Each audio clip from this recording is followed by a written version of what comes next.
Et Jean Martin était un grand ami de Pierre Prévert. Pierre Prévert l'aimait beaucoup parce que Jean Martin a fait les voix de Pierre dans ce très beau dessin animé de... Ah oui. De Doineau. Non, pas Doineau. Le très beau dessin animé, tu sais. Un petit voyou de rien du tout, un petit ramoneur de rien du tout. Le roi et l'oiseau. Je cherche un ballon. Le roi et l'oiseau. Donc Jean Martin faisait les voix là-dedans. Pierre, il faut dire ce qui est, prenait tous ses amis. C'est pour ça que beaucoup sont plus là. Parce qu'il y avait des vieux de la vieille, il y avait déjà des vieux de son époque. Il était d'une fidélité pas croyable à ces vieux acteurs. Il faut voir les vieux acteurs qu'il y avait. Il y avait De Croo. De Croo, c'était le très grand mime qui nous montrait comment faire ça. Dari, non? René Dari. Roger Pigault. Roger Pigault qui avait fait René Dari qui était bébé Cadom. Raymond Bussière. Et qui avait travaillé avec Louis Feuillade. Jacques Feuillade qui était le grand-père ou le grand-père de Jacques Champreux, l'auteur et acteur. Et donc Pierre était fidèle à tous ces acteurs. Ah, qui est à l'origine du projet? Vous savez pas. Il faudrait... Est-ce que c'est Champreux ou c'est Prévert? Je pense que c'est Champreux, mais je me souviens qu'il s'était battu énormément à la suite de l'écriture de ce compagnon de Mahal. Et vous savez pas comment il s'était rencontré avec Prévert? Parce que, effectivement, a priori, c'était des univers pas tout proches. Ah non. Non, on n'a pas de nouvelles de ça. On n'a pas su. Moi, il me doit un parapluie. Hein. Pardon? Il me doit un parapluie. Ah là là. Je ne vais jamais aller le chercher.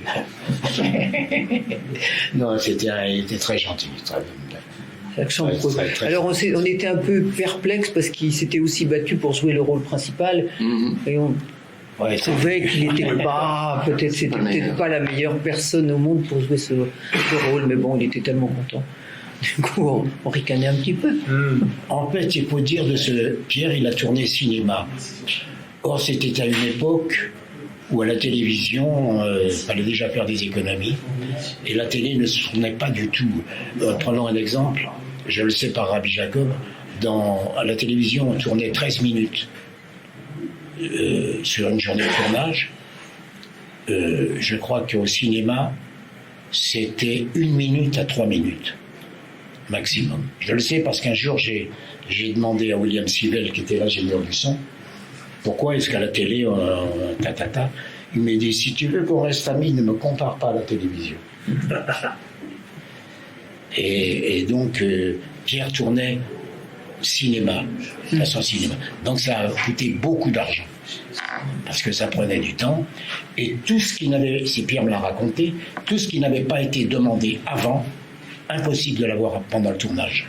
Un bureau, n'importe quoi. Tout ce qui n'a pas été demandé avant, tu ne l'as plus après. Ok, il y a des choses qu'il a pu faire ou pas pu faire? Non, je pense Oh si, certainement qu'il y a des choses qu'il a dû abandonner. Parce qu'il a dû abandonner.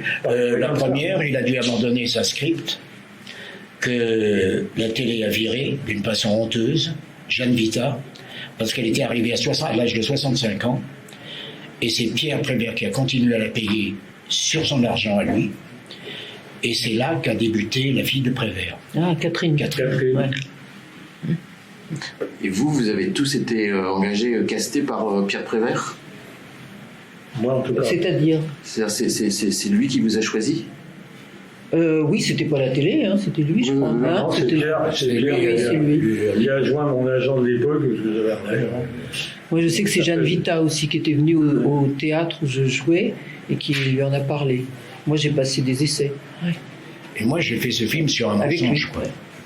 Moi, je suis arrivé par... Supposons que je ne dise rien, que j'y aille pas, je suis pas dedans. Il n'y a pas de doute. Il veut des nerfs, il aurait demandé à quelqu'un d'autre de ce même... Mais je pense que Charles Denner se serait très très mal entendu avec Jean Martin. C'est possible, parce que moi j'aimais bien Martin, parce qu'on blaguait. T'es d'accord avec moi? Parce que Denner, c'était quelqu'un comme ça. C'était un type mystique. Or, Jean Martin, c'était...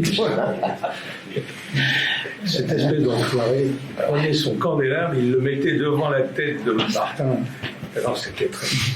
Prévert faisait un peu police pour ça. C'est un jeu, quoi. Vous avez tourné en décor naturel, tout? Presque tout. Presque tout, sauf presque tout. une partie qui s'est faite au petit studio à Boulogne, ouais. rue... Au Fief. Rue du Fief, qui a disparu. Ouais. Et maintenant, c'est des immeubles qui sont